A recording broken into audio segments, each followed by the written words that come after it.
What's up, dudes? I'm Hilah and welcome to Hilah Cooking. Today I'm going to show y'all how to make a traditional key lime pie. It is super simple. It's a cinch to make. It's really great for these hot summer days because you serve it really nice and cold and you don't have to bake it forever in your oven so you don't heat up your damn house. So let's get started.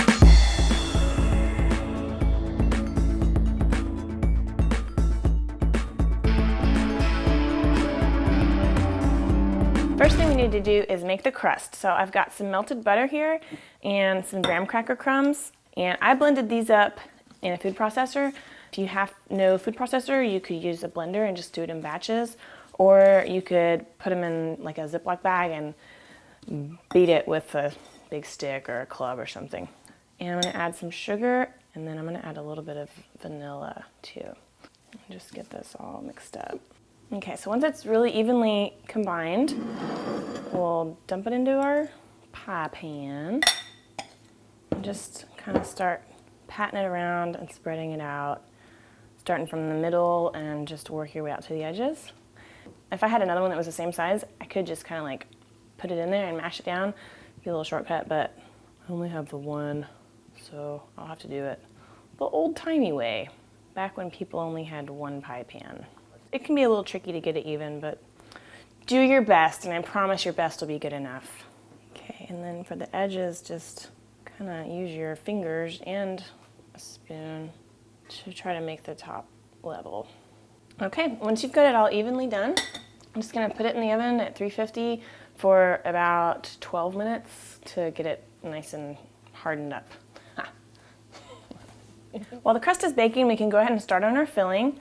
I've got some key limes here, and I'm just gonna get about 2 teaspoons of zest. And always remember, if you have a recipe that calls for zest and juice, zest your fruits first because it's almost impossible to do it once they're juiced. And just make sure not to get any of the white part. The zest, it means only the colored part, which is green in this case. You can set that aside, and we'll go ahead and start juicing all these. And if you wanted to just buy bottled key lime juice, you can find that. You miss out on the zest, so you miss a little bit of the fruitiness that comes with that. But you can totally do that if you'd rather not, if you'd rather save the time and, whatever. Okay, do whatever you want. I don't care. Okay, we'll start squeezing some limes. I've heard that it's actually really hard to get real key limes. That a lot of stuff that's sold as a key lime is actually a Persian lime, because Florida got hit by some big hurricanes, I guess, a century ago or something, and actually killed most of the key lime trees. So I don't know if that's true. I've never been to a key lime orchard or anything, but maybe some of y'all know the truth. Once you have a hefty pile of lime carcasses and you are well splattered with their juices, you probably have enough lime juice. So I will set this all aside and work on separating the eggs.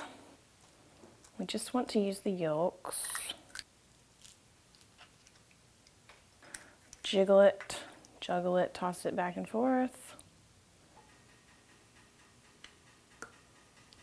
Okay, and save the egg whites for an omelet or making chile rellenos or feed it to your dog. Whatevs. So here's the deal. Real key lime pie actually calls for sweetened condensed milk, which is exactly what it sounds. It's milk that's been cooked down to remove a lot of the water, and then they add a whole bunch of sugar. And it was invented as a way to preserve milk when people didn't have refrigeration. And the Florida Keys used to be kind of a no man's land, I guess, and they didn't have electricity. And so this pie, along with like tres leches cake, was also invented for the same reason. It was invented to use up the milk that they could get, which was canned milk. So I don't know. I mean, I was researching this and I really wanted to like find the real key lime pie, the truth behind it. And I was all like, oh man, I bet they used to use real cream and like whatever, all this stuff. But no, they really actually just use sweetened condensed milk. So at any rate, we're gonna mix this up and then add the lime juice. Get this sloppy mess mixed up. And sometimes people add food coloring, but I am generally kind of anti food coloring. So I like it just this kind of nice pale green, almost yellow color from the eggs. Okay, great. Now once this is all thoroughly mixed, we can pour it into the pie shell. And this is still warm, but that's okay. Okay, and I've still got my oven on. I turned it down to 325 when I took the crust out. So I'm just gonna put this back in there, 10, 12 minutes, not very long.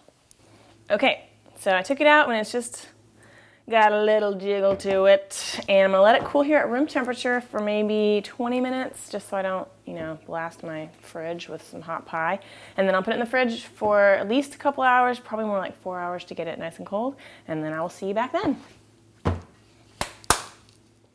About 5 hours later, pie's all cool, and I got a cute slice.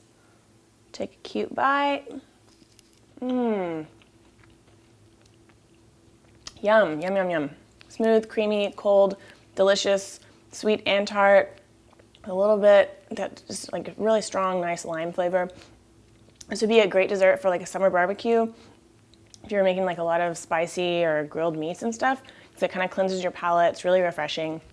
If you want to serve it with some ice cream or whipped cream, that'd be great. But I don't really think it needs it, honestly.